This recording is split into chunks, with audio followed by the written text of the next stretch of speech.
শরীর নিয়ে অপমান, তুলনা আর নেতিবাচক মন্তব্য, এক কথায় বডি শেমিং। কিন্তু কেন এটা আজকের সমাজে এত বড় ইস্যু? চলুন জেনে নেওয়া যাক।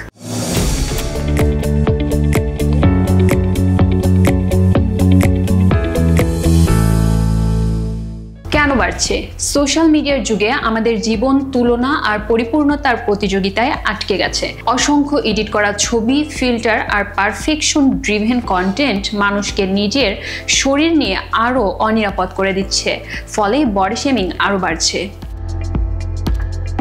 মানসিক প্রভাব। বডি শেমিং শুধু মজার বিষয় নয়, এর প্রভাব মারাত্মক। আত্মবিশ্বাস নষ্ট হয়, তৈরি হয় মানসিক চাপ, অনেক ক্ষেত্রে দেখা যায় ডিপ্রেশন ও ইটিং ডিসঅর্ডার। কারা বেশি আক্রান্ত?